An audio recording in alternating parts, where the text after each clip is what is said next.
Session, Judge Roger Griffin presiding. Thank you. Please be seated. Let's go on the record in the matter of State v. Grist, case number 241101170. Get my computer logged in, counsel, and we'll bring the jury out. Counsel, I put on your tables the jury instructions, the jury verdict form. Have you looked through them briefly? Yes, Your Honor. Any concerns? No, Your Honor. Mr. Mutabi? I have not yet, but I believe the other prosecutors have their own. Okay. All right, then. Anything else the state needs to put on the record? No, if we could wait for Mr. Pomeroy, he just went to get a drink. We'll be right back. All right. Anything that you wish to put on the record, Mr. Facemyer? All right, thank you.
You ready for me to bring the jury in, Mr. Pomeroy?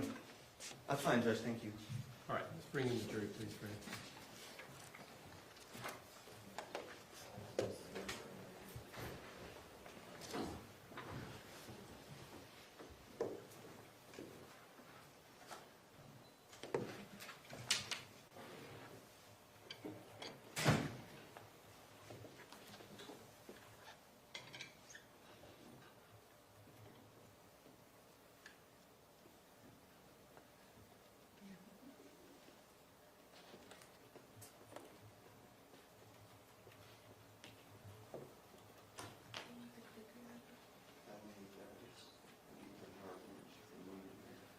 I realized I didn't put in the jury.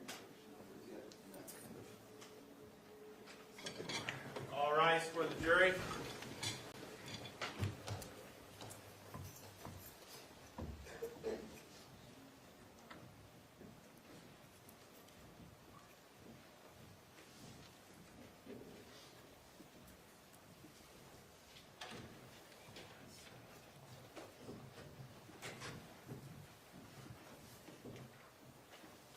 Thank you. Good morning. Please be seated.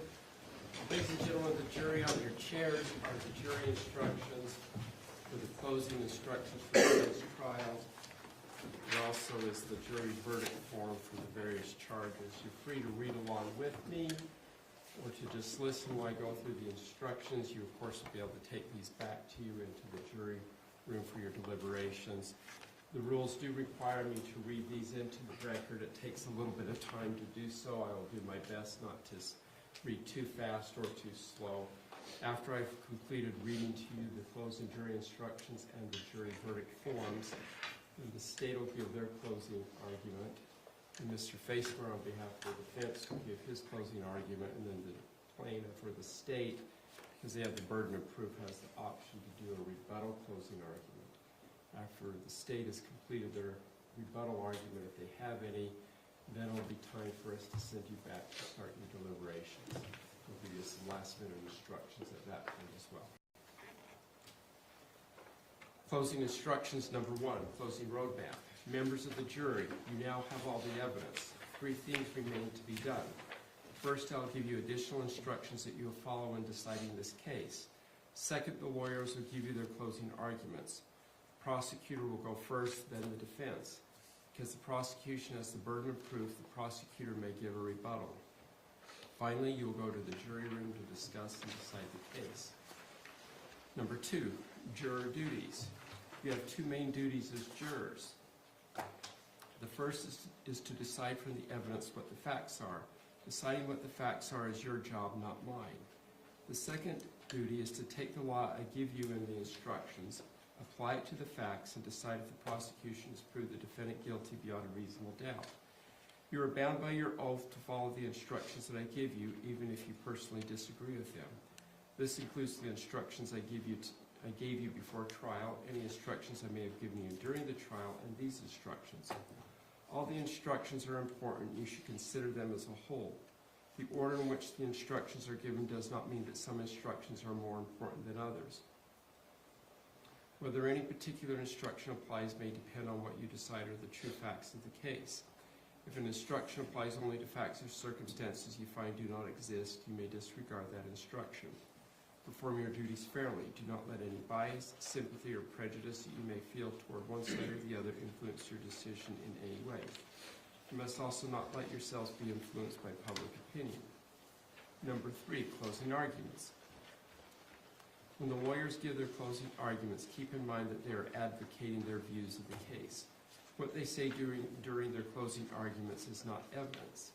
If the lawyers say anything about the evidence that conflicts with what you remember, you are to rely on your memory of the evidence. If they say anything about the law that conflicts with these instructions, you are to rely on these instructions. Number 4, legal rulings. During the trial, I've made certain rulings. I made those rulings based on the law and not because I favor one side or the other. However, if I sustained an objection, if I did not accept evidence offered by one side or the other, or if I ordered that certain testimony be stricken, then you must not consider those things in reaching your verdict. Number 5, judicial neutrality. As the judge, I am neutral. If I've said or done anything that makes you think I favor one side or the other, that was not my intention. Do not interpret anything I've done as indicating that I have any particular view of the evidence or the decision you should reach. Number 6, evidence closing. You must base your decision only on the evidence that you saw and heard here in court. Evidence includes what the witnesses said while they were testifying under oath and any exhibits admitted into evidence. Nothing else is evidence. The lawyer's statements and arguments are not evidence. Their objections are not evidence. My legal rulings and comments, if any, are not evidence. In reaching a verdict, consider all the evidence as I have defined it here and nothing else. You may also draw reasonable inferences from that evidence. Number 7, items not admitted into evidence. Transcripts, police reports, or other written audio or visual materials may have been referenced during the trial, but not admitted as exhibits. It is common during deliberations for jurors to ask to review these materials or to have transcripts of what witnesses said during trial. These materials, other than what may have been admitted as exhibits, may not be requested as part of your deliberations. Number 8, witness credibility. In deciding this case, you will need to decide how believable each witness was. Use your judgment and common sense. Let me suggest a few things to think about as you weigh each witness's testimony. How good was the witness's opportunity to see, hear, or otherwise observe what the witness testified about? Does the witness have something to gain or lose from this case?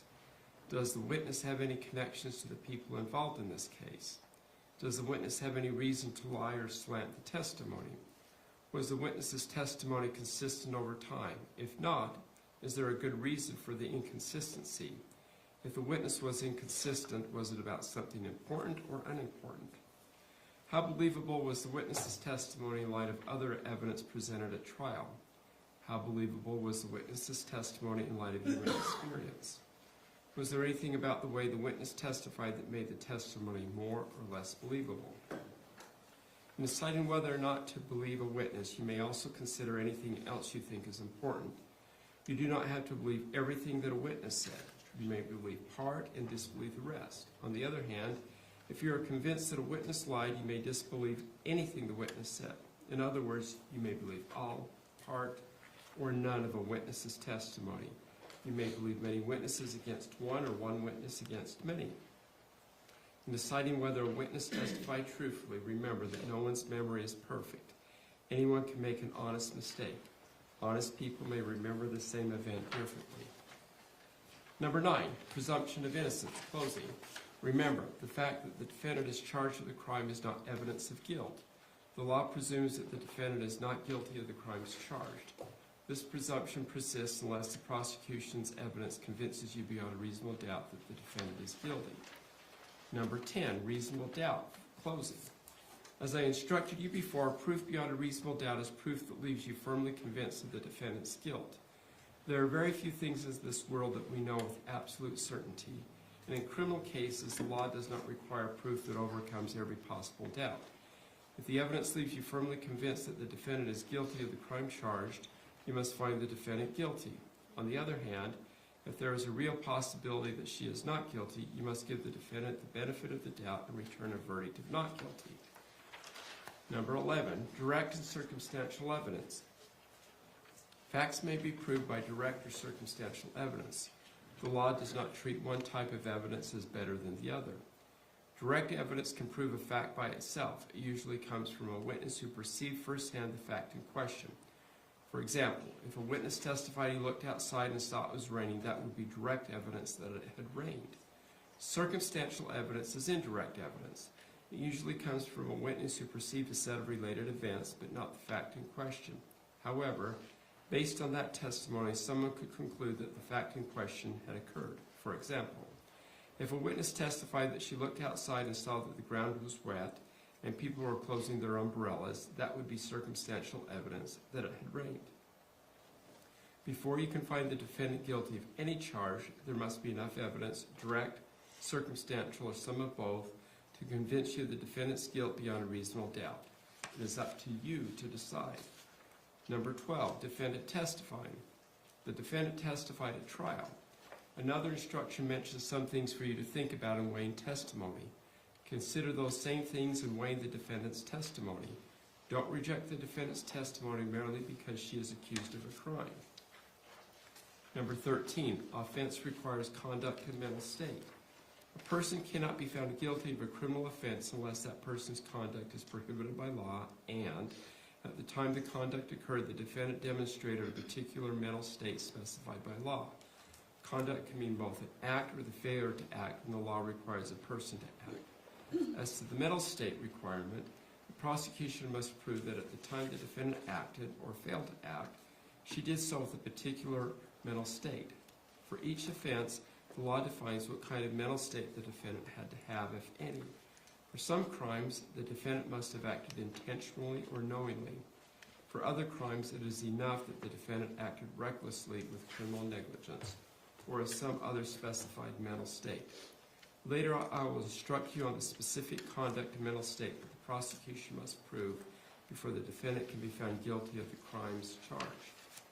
Number 14, inferring the required mental state. The law requires that the prosecutor prove beyond a reasonable doubt that the defendant acted with a particular mental state. Ordinarily, there is no way that a defendant's mental state can be proved directly, because no one can tell what another person is thinking. A defendant's mental state can be proved indirectly from the surrounding facts and circumstances. This includes things like what the defendant said, what the defendant did, and any other evidence that shows what was in the defendant's mind. 15, motive. The defendant's mental state is not the same as motive. Motive is why a person does something. Motive is not an element of the crimes charged in this case. As a result, the prosecutor does not have to prove why the defendant acted or failed to act. However, a motive or lack of motive may help you determine if the defendant did what she is charged with doing. It may also help you determine what her mental state was at the time. 16, do not consider punishment. In making your decision, do not consider what punishment could result from a verdict of guilty. Your duty is to decide if the defendant is guilty beyond a reasonable doubt. Punishment is not relevant to whether the defendant is guilty or not guilty. Number 17, jury unanimity and deliberations. Because this is a criminal case, every single juror must agree with the verdict before the defendant can be found guilty or not guilty. That is, you must be unanimous in your verdict for each count charged. To help you in reaching unanimous agreement, I recommend that you not commit yourselves to a particular verdict before discussing all the evidence. In addition, you may not use methods of chance, such as drawing straws or flipping a coin. Rather, in the jury room, consider the evidence and speak your minds with each other. Listen carefully and respectfully to each other's views and keep an open mind about what others have to say. If there's a difference of opinion about what the evidence there's a difference of opinion about the evidence or the verdict, do not hesitate to change your mind if you become convinced that your position is wrong. On the other hand, do not give up your honestly held views about the evidence simply to agree on a verdict, to give in to pressure from other jurors, or just to get the case over with. In the end, your vote must be your own. A unanimous verdict must reflect the individual, careful, and conscientious judgment of each juror as to whether the defendant is guilty or not guilty. Number 18, foreperson selection and duties.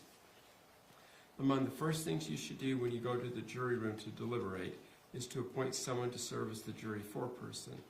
The foreperson should not dominate the jury's discussion, but rather should facilitate the discussion of the evidence and make sure that all the members of the jury get the chance to speak. The foreperson's opinions should be given the same weight as those of other members of the jury. Once the jury has reached a verdict, the foreperson is responsible for filling out and signing the verdict forms on behalf of the entire jury. For each offense, the verdict form will have two blanks, one for guilty and the other for not guilty.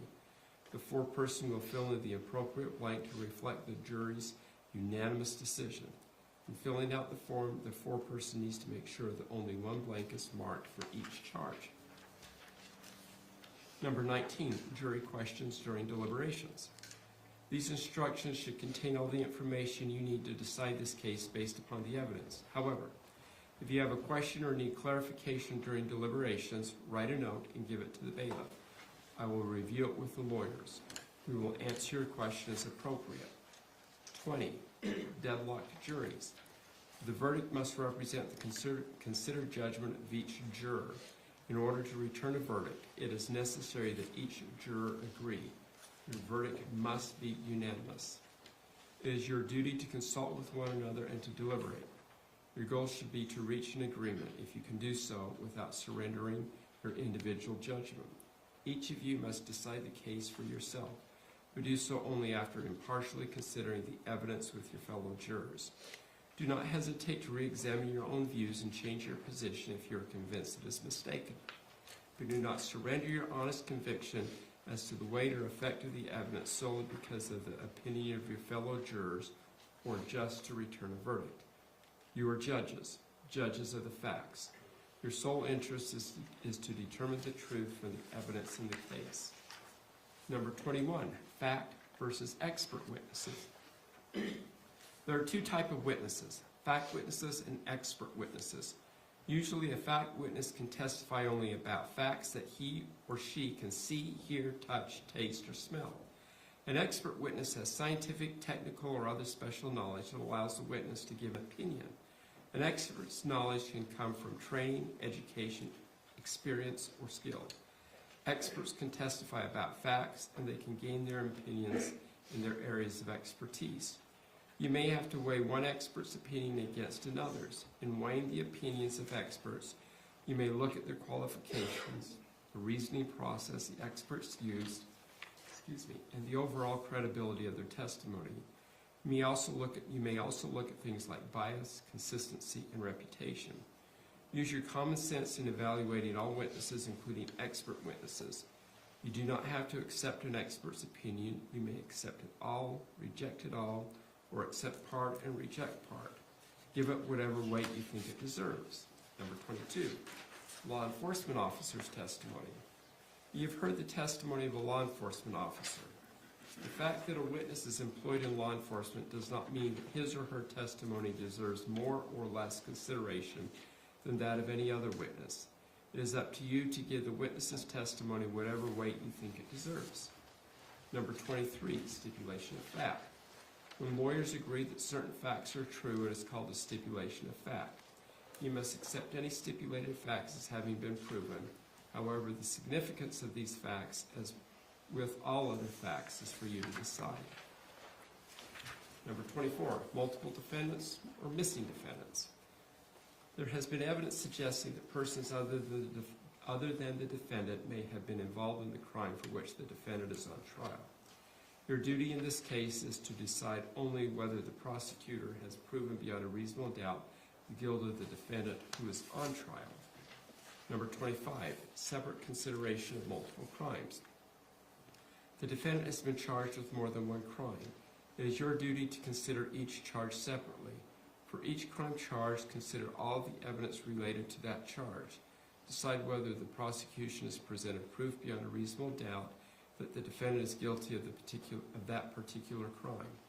Your verdict on one charge does not determine your verdict on any other charge. Number 26, date or time of offense is not an element.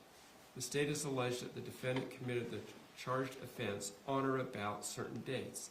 The exact date is not an element of the offense which the state must prove beyond a reasonable doubt.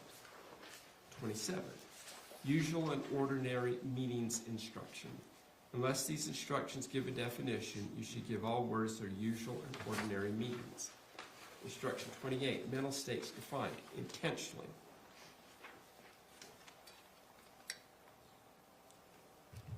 A person acts intentionally or with intent when her conscious objective is to 1.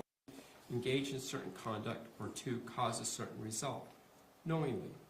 A person acts knowingly or with knowledge when the person 1. is aware of the nature of her conduct, or 2. is aware of the particular circumstances surrounding her conduct, or 3. is aware that her conduct is reasonably certain to cause a particular result. Recklessly. A person acts recklessly when she is aware of a substantial and unjustifiable risk that 1. certain circumstances exist relating to her conduct, but she consciously disregards the risk and acts anyway, or 2. her conduct will cause a particular result, but she consciously disregards the risk and acts anyway. The nature and extent of the risk must be of such magnitude that disregarding it is a gross deviation from what an ordinary person would do in that situation. Conduct means either an act or an admission. Number 29, inferring intent. The intent with which an act is done denotes a state of mind and connotates a purpose in so acting. Intent being a state of mind is seldom susceptible of proof by and positive evidence and must ordinarily be inferred from acts, conduct, statements, and circumstances. Thus, you would be justified in inferring that a person must have intended the natural and probable consequences of any act purposely done by her. 30. Party liability, definition of party to the offense.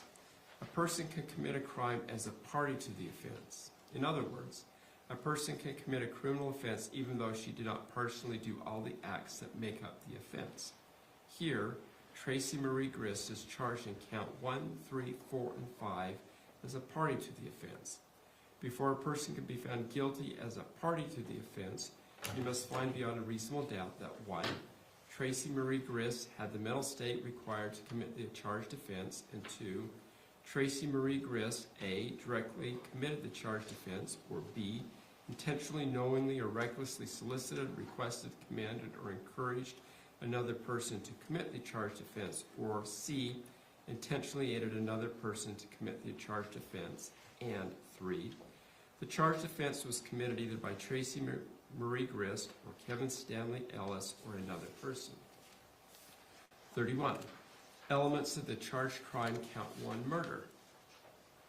The defendant, Tracey Marie Grist, is charged in count 1 with committing murder.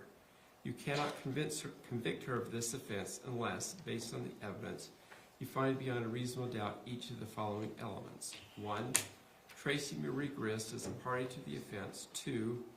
A. Intentionally or knowingly caused the death of Matthew Rastelli, or B. Intending to cause serious bodily injury to another, Tracey Marie Grist committed an act clearly dangerous to human life that caused the death of Matthew Rastelli, or C.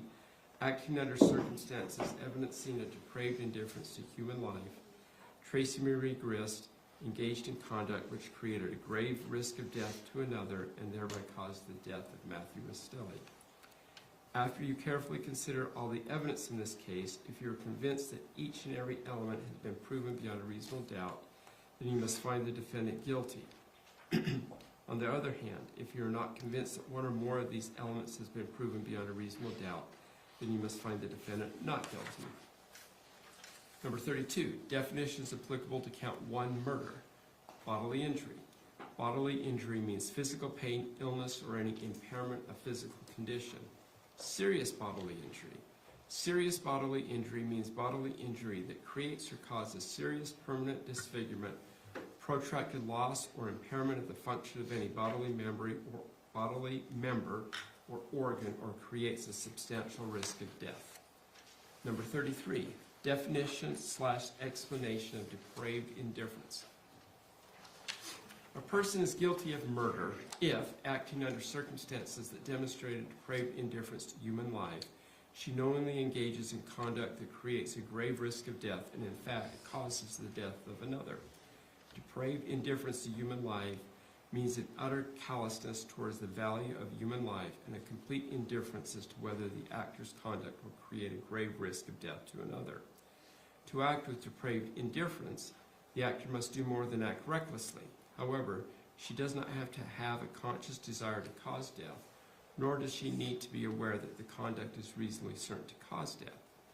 In the context of depraved indifference, murder knowingly means that the person knew the nature of her conduct, that the conduct created a risk of death, and that the risk of death was grave. A grave risk of death means more than a substantial and unjustifiable risk. There must be a high likelihood that death will result. In order to find depraved indifference, you must evaluate all the circumstances surrounding the death from the standpoint of a reasonable person in the actor's position. In evaluating the evidence, you should consider the following factors. 1, the social value of the defendant's conduct. 2, the magnitude of the risk. 3, the defendant's knowledge of the risk. And 4, any precautions taken by the defendant to minimize the risk. Number 34, elements of the charged crime count 2, conspiracy to commit murder. The defendant, Tracey Marie Grist, is charged in count 2 of committing conspiracy to commit murder. You cannot convict her of this offense unless, based on the evidence, you find beyond a reasonable doubt each of the following elements. 1, Tracey Marie Grist. 2, intended that conduct constituting the crime of murder be performed. And 3, agreed with one or more persons to engage in or cause the performance of the conduct. After you carefully consider all the evidence in this case, if you're convinced that each and every element has been proven beyond a reasonable doubt, then you must find the defendant guilty. On the other hand, if you are not convinced that one or more of these elements has been proven beyond a reasonable doubt, then you must find the defendant not guilty. Number 35, elements of the charged crime count 3, obstruction of justice. The defendant, Tracey Marie Grist, is charged in count 3 of committing obstruction of justice. You cannot convict her of this offense unless, based on the evidence, you find beyond a reasonable doubt each of the following elements. 1, Tracey Marie Grist is a party to the offense. 2, intended to hinder, delay, or prevent the investigation, apprehension, prosecution, conviction, or punishment of any person regarding conduct that constituted a criminal offense, and A, altered, destroyed, concealed, or removed any item or other thing, or B, made, presented, or used any item or thing known by the actor to be false, or C, provided false information regarding a suspect, a witness, the conduct constituting an offense, or any other material aspect of the investigation.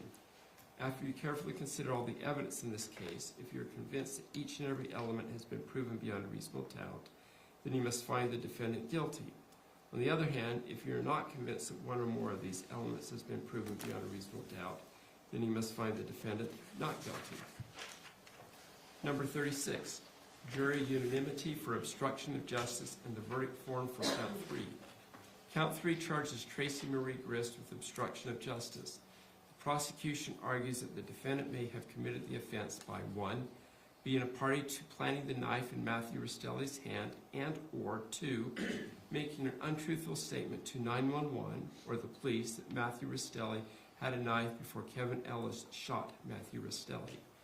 You may not find Tracey Marie Grist guilty on this account unless you unanimously agree that the prosecution has proven that Tracey Marie Grist committed obstruction of justice in at least one of these specific ways, and you unanimously agree on the specific way in which the defendant committed the offense. If you find Tracey Marie Grist guilty of obstruction of justice, you must record on the verdict form which way or ways you unanimously agree she committed the offense. 37. Elements of the crime charged. Count 4, commission of domestic violence in the presence of a child. The defendant, Tracey Marie Grist, is charged in count 4 with committing to commission of domestic violence in the presence of a child. You cannot convict her of this offense unless, based on the evidence, you find beyond a reasonable doubt each of the following elements. 1.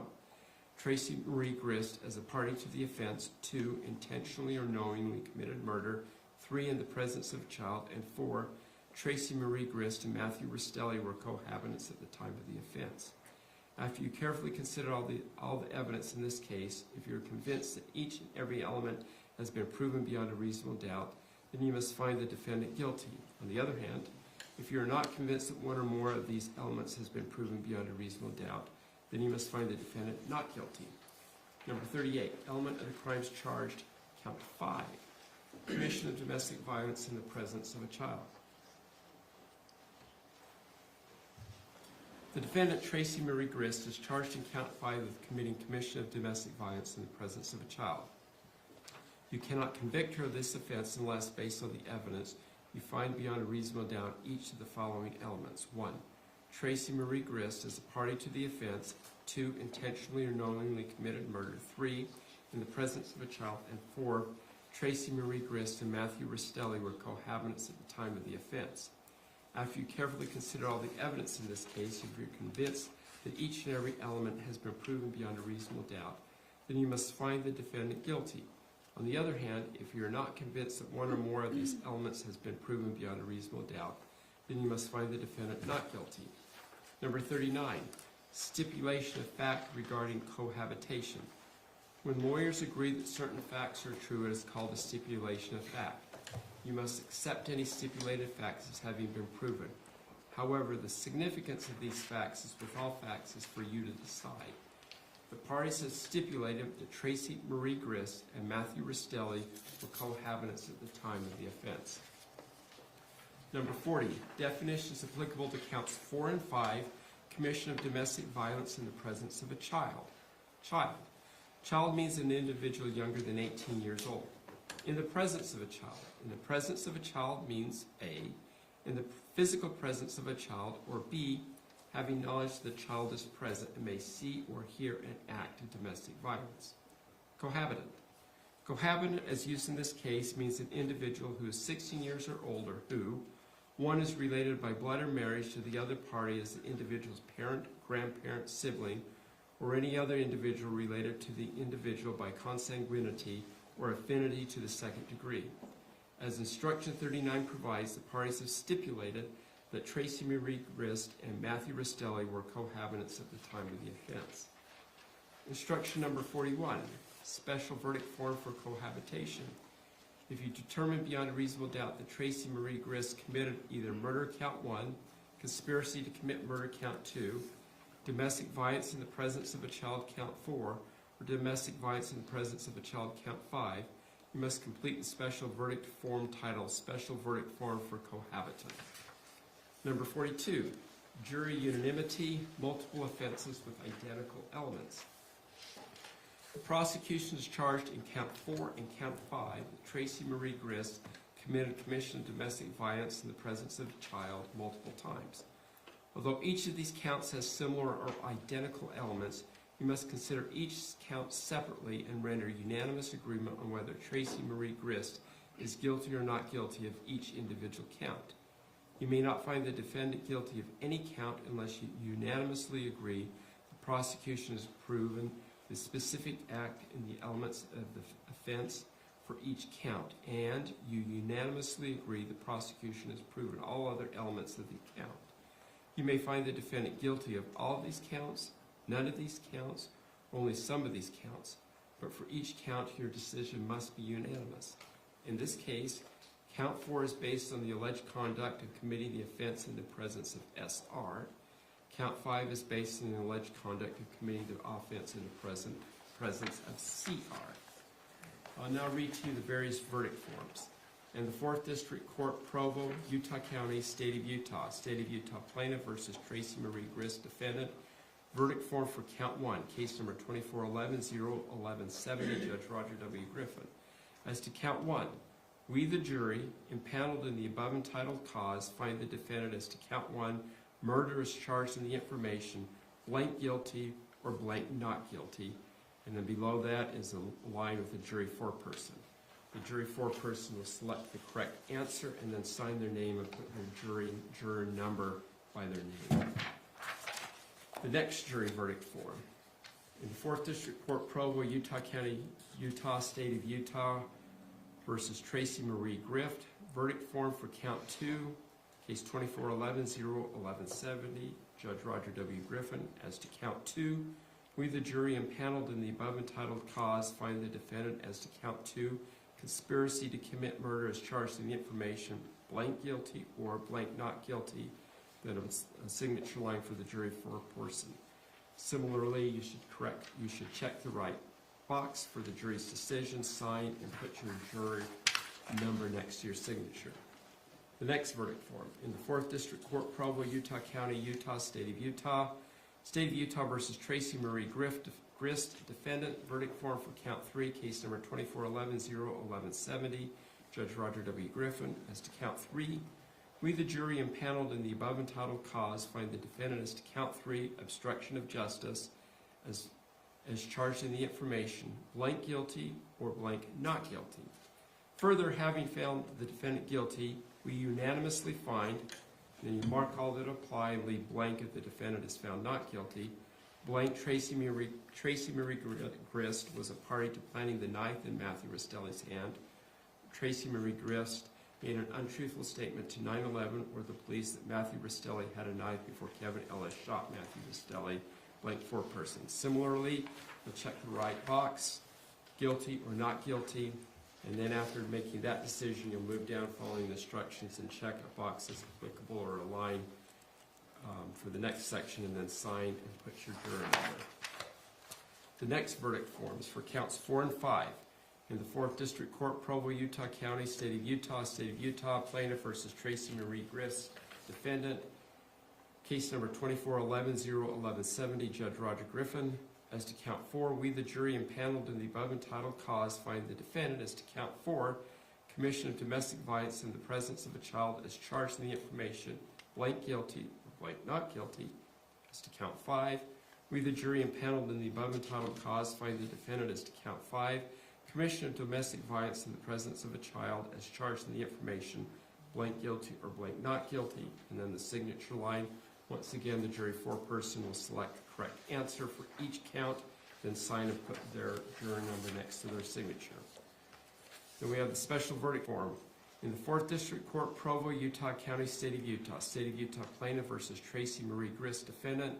Special verdict form for cohabitation, case number 2411-01170, Judge Roger W. Griffin. As to count 1, 2, 4, or 5, we, the jury, impaneled in the above entitled cause, find at the time of the offenses in count 1, 2, 4, or 5 that Tracey Marie Grist and Matthew Rastelli were blank cohabitants or blank not cohabitants. Following the instructions, select the right answer, then the jury foreperson will sign and put their name and their jury number on that line. That concludes the final jury instructions. Mr. Pomeroy, I believe you have the state's closing. Thank you, Your Honor. It's not already maybe published to the jury. I'm sorry, what did you say? Just publishing the presentation to the jury. Okay, thank you. Is the audio good? Yes.